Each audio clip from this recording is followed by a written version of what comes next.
We're moving on to the crime that sent shockwaves through Britain. It's now been revealed James Bulger's killer, Jon Venables, could be freed by Christmas after being granted a rare two-day parole hearing behind closed doors in November. Venables, now 40, along with Robert Thompson, were both 10 when they kidnapped, tortured and killed two-year-old James in Liverpool 30 years ago. The killers were given life sentences for the murder before being released on licence with new identities in 2001. But Venables was later arrested for a fray in 2008 and spent the next 10 years in and out of prison. Then, in 2018, he was jailed again after admitting to possessing more than 1,000 indecent images of children. You know, this is the same old story, isn't it? The parole board always obsessed with letting people out. Look at who they've let out. They let out Colin Pitchfork a couple of years ago, who murdered and raped two schoolgirls while his own kid was in the back of his car. They let him out, and just a couple of weeks later, he's found hanging out round by a school, a girls' school, so he was put back inside. Gary Glitter, for some reason, 16 years he got for egregious paedophilia, was let out after 8 years by the parole board and had to go back in pretty quickly after because he was caught on the dark web looking for pictures. Again, John Warboys, thank God the government managed to, the taxi rapist, they managed to stop him being let out, but the parole board wanted that man out on the streets. And on it goes, and now they're going to do it for Jon Venables.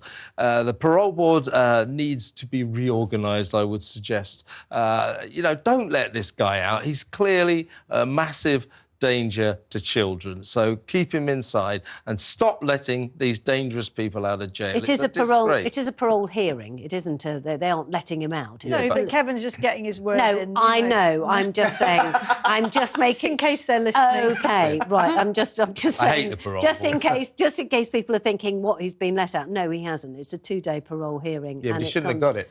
Well. I mean, no, he shouldn't have got it. But this is a guy who's had every opportunity to create a new life, right? Yeah. Very controversially, he was given a whole new identity. He's been protected all these years, and yet he has time and again shown that he is not in any way rehabilitated. He is, unfortunately, deeply, deeply twisted. Something is fundamentally wrong with this character. 1,000 indecent images. I mean, don't try to wrap your head around that horrible thought. I'm afraid, you know, I really like the idea that we don't lock people up indefinitely, especially someone who was 10. I mean, the worst of crimes, just horrific. We all remember it. Yeah. But he was 10 and he'd had a horrendous childhood and all of that. I like the idea that maybe it's possible to give that person a new chance to contribute to society, but nothing that we know of him suggests that he's trying to be a good citizen. Yeah. So I think in a number of small and exceptional cases, unfortunately, there is no future for these. Robert Thompson took that opportunity and, you know, rebuilt his life. Venables is clearly incorrigible and, you know, I just think the public don't want this But I think also there's something wrong with the parole system. Yeah, there is. I've never understood why parole hearings are completely secretive. You know, going back to no transparency at all. And they've said in the past that they do want to reform, and various politicians have said they're going to look at it, and then it's pushed to the bottom of the in tray, and nothing ever happens.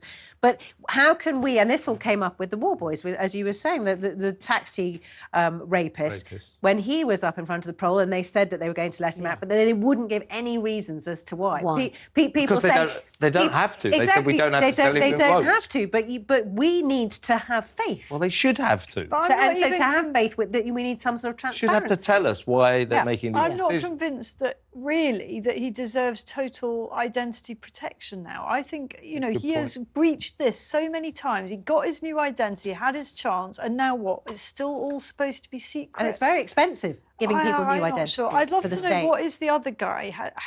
Do we know how he's rebuilt his life? Well, he certainly has never reoffended. So we've never heard of him again, have we? Yeah, so therefore, which is a good thing. Yes, exactly.